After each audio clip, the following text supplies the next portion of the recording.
Hoje eu vou trazer uma grande novidade na Bolsa Brasileira. 3 ETFs que pagam dividendos. Quer saber quais são as principais características deles? Vem comigo que eu vou te contar. Fala pessoal, para quem ainda não me conhece, meu nome é Vitor Bueno, sou sócio analista de ações aqui na Nord Investimentos e sou responsável pela carteira do Nord Dividendos. Antes de eu te contar sobre os 3 ETFs que pagam dividendos na Bolsa Brasileira, eu peço para você baixar aqui embaixo o nosso e-book completo se você quiser saber tudo sobre dividendos, como você pode investir nas melhores opções, pensando em proventos, pensando em renda passiva. Baixa aqui embaixo que é gratuito. Mas antes de falarmos sobre os 3 ETFs que pagam dividendos na Bolsa Brasileira, é extremamente importante falarmos o que são os ETFs, principalmente para aqueles que estão começando agora nessa jornada no mundo dos investimentos, principalmente falando de investimentos em renda variável. ETF, para quem não conhece, é a sigla para Exchange Traded Funds, que são basicamente fundos de investimento negociados em bolsa que buscam replicar índices acionários. Pode ser índices da Bolsa Brasileira, índices da Bolsa Americana,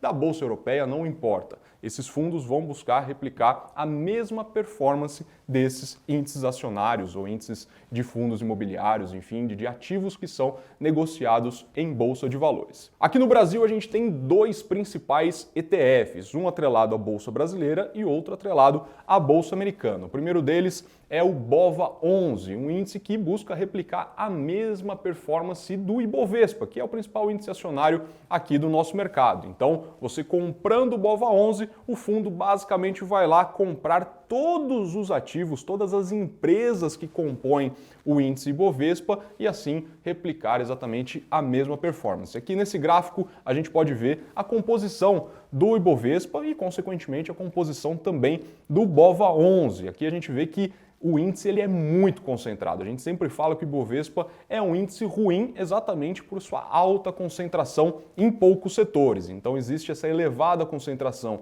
em commodities e também em bancos. Comprando o BOVA11, você está levando para sua carteira 13% de Vale, 11% de Petrobras, 6% de Itaú, 5% de Bradesco, mais um percentual em Banco do Brasil e também em alguns outros ativos. Isso compõe 50% do índice e o restante ali, mais de 80 posições, representam os outros 50%. Aqui nesse outro gráfico a gente consegue ver exatamente a performance, o desempenho tanto do Ibovespa quanto do BOVA11. A gente consegue ver que os dois andam praticamente juntos, né? A linha azul é do BOVA11 e a linha branca do Ibov. A gente vê que a linha azul está quase sobrepondo a linha branca, mostrando exatamente esse acompanhamento lado a lado com o desempenho do índice brasileiro. Indo agora para o IVVB11, esse ETF na Bolsa Brasileira replica o S&P 500, que é o principal índice acionário do mundo, né? O índice americano que representa as 500 maiores empresas listadas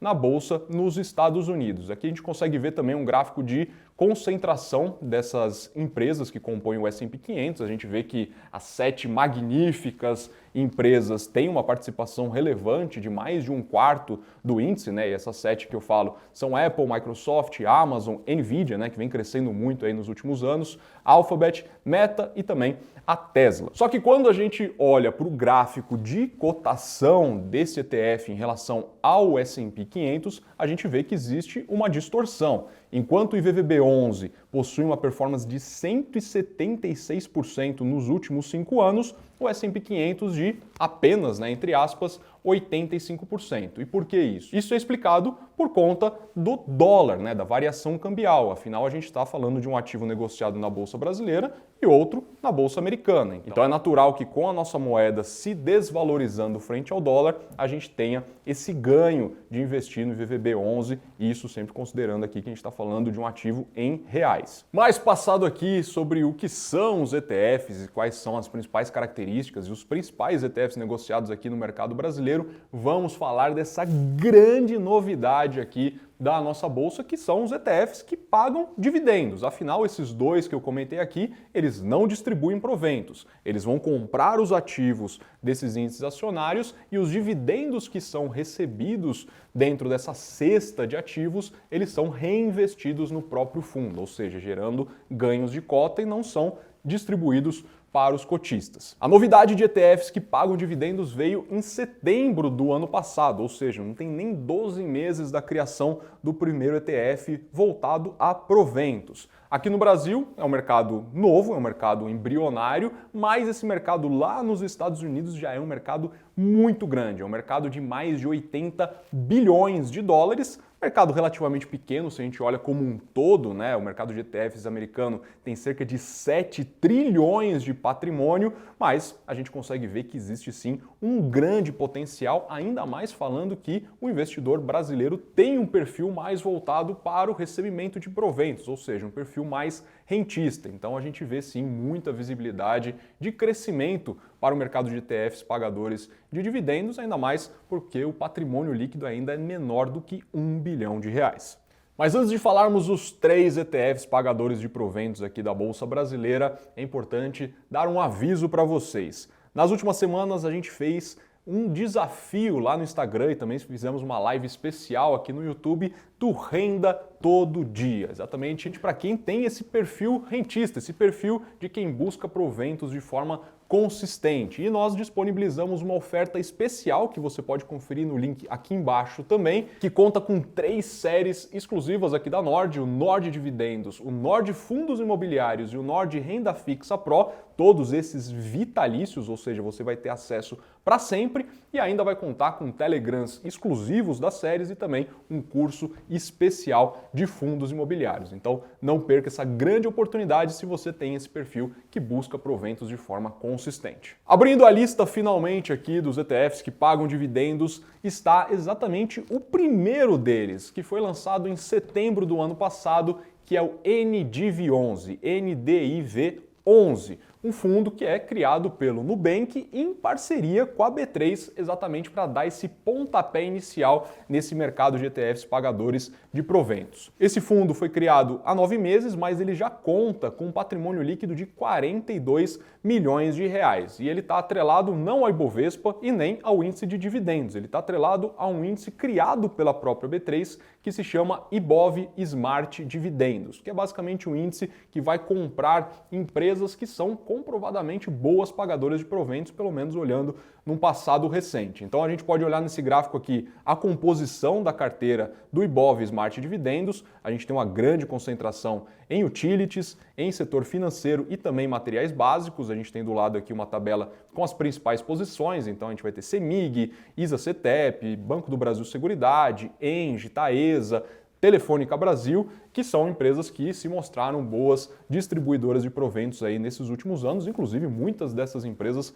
compõem a carteira do Nord Dividendos. Para comprar um ETF, independente se ele paga dividendos ou não, a gente tem que levar em consideração que a gente está delegando a função de selecionar os ativos na mão de um gestor. Mesmo que seja uma gestão passiva, existe sim a gestão por parte de um fundo e, por isso, esses fundos eles cobram uma taxa de administração. Os ETFs têm uma taxa de administração menor do que fundos de ações, por exemplo, mas existe sim esse ponto a ser levado em conta e a taxa de administração do NDIV11 é de 0,5% ao ano. Aqui nesse gráfico a gente consegue ver exatamente a rentabilidade desde o início do ETF. Enquanto o NDIV11 teve uma rentabilidade de cerca de 11,5%, o índice teve uma rentabilidade de 11%, ou seja, andando ali muito próximo um do outro. Lembrando que isso já considera os dividendos reinvestidos na cota. Mesmo que exista distribuição no cálculo da rentabilidade, a gente tem que considerar o reinvestimento para ter ali uma melhor noção desse acompanhamento em relação ao índice. Porém, como é um ETF que paga dividendos, o foco do investidor está no recebimento de dividendos, certo? Então,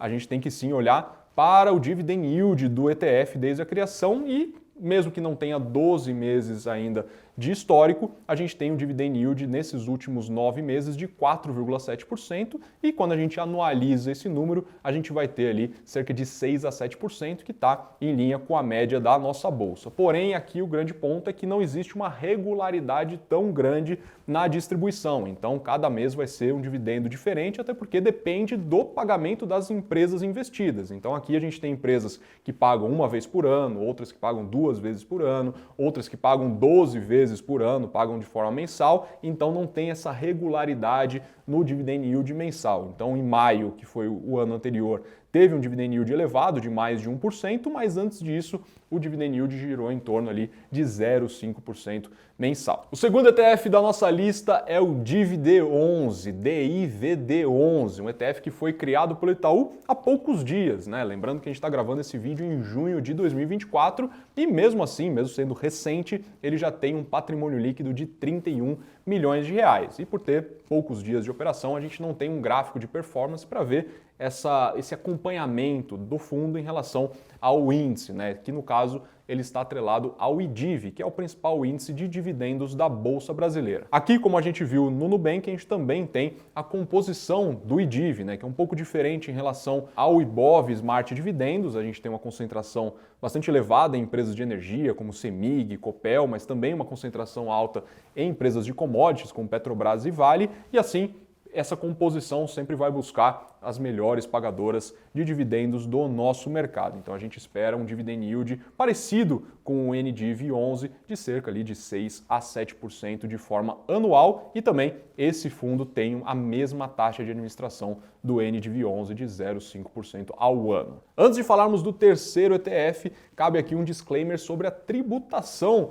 desses ETFs pagadores de dividendos. Diferentemente das ações que possuem um benefício tributário na venda dos papéis até R$20 mil, com os ETFs isso não ocorre. Então você comprando o ETF, tendo lucro na operação, se você vender esse ativo, você precisa emitir uma DARF de forma mensal e pagar 15% em cima dos seus ganhos. E além disso, existe também a tributação em cima dos dividendos. Assim como existe a tributação em cima dos juros sobre capital próprios das empresas na Bolsa Brasileira, os ETFs que pagam dividendos também são tributados em 15% diretamente na fonte. Agora sim, vamos terminar a nossa lista com o SPY11, SPYI11, que diferentemente dos outros dois ETFs, esse está atrelado ao principal índice dos Estados Unidos, o S&P 500, que eu já havia mencionado. Só que diferentemente do IVVB11, esse está atrelado ao mercado americano, mas paga dividendos todos os meses para os seus acionistas. O fundo foi criado em novembro do ano passado pela gestora Buena Vista Capital e já conta com um patrimônio líquido de 52 milhões de reais, ou seja, maior do que os ETFs do Itaú e também do Nubank. O principal objetivo aqui do SPY11 é entregar 1% ao mês de forma constante para os seus cotistas, ou seja, cerca de 12% ao ano, que é quase o dobro dos ETFs que a gente viu anteriormente e acima, inclusive, do que a própria Selic paga para os seus investidores. E a gente já vê que já vem mostrando essa resiliência, esses pagamentos de forma bastante constante. A gente vê nesse gráfico aqui que eles já vêm pagando, inclusive acima, um pouco acima de 1% ao mês desde a sua criação e acima também do próprio CDI. Porém, diferentemente das empresas brasileiras, as empresas americanas não são famosas por pagamentos de proventos. Inclusive, se a gente olha para uma média histórica do mercado americano, o dividend yield das empresas por lá é de cerca de 1 a 2%, ou seja, nada satisfatório quando o assunto é recebimento de proventos de forma não só previsível e resiliente, mas também de forma rentável. A gente precisa sim ter pelo menos ali cerca de 6% ao ano de recebimento de proventos. Então, se as empresas investidas não pagam dividendos, né, e consequentemente esses dividendos não são distribuídos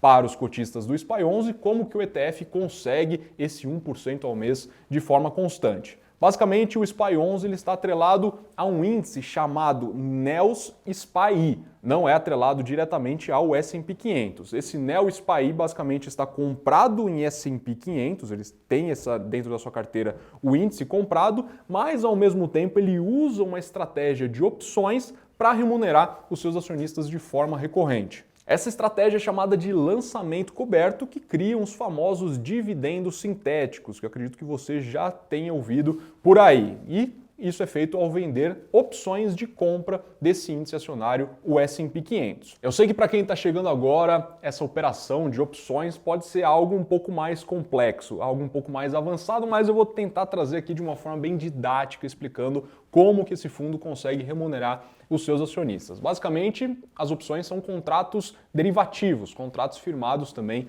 em bolsa de valores. E trazendo aqui um pouco de acessibilidade, eu vou usar o exemplo do carro do Marcão, que está gravando esse vídeo, responsável pelo vídeo que vocês estão acompanhando nesse exato momento. O Marcão, ele tem um carro na garagem dele que é uma relíquia, um carro placa preta, para quem conhece sabe o que significa isso. Um carro que vale muito dinheiro, vamos falar que esse carro vale 100 mil reais nesse exato momento, mas eu tô louco para comprar esse carro do Marcão, só que eu não tenho dinheiro para comprá-lo agora. Eu vou ter esse dinheiro daqui 2 meses, eu vou receber um valor e eu vou ter esse dinheiro daqui 2 meses. Só que esse carro todo mundo está querendo, tem uma procura muito grande e esse valor de 100 mil reais pode ser que acabe sendo elevado nesses 2 meses que eu vou receber esse valor. Então eu viro para o Marcão e falo, Marcão, quer firmar um contrato aqui comigo?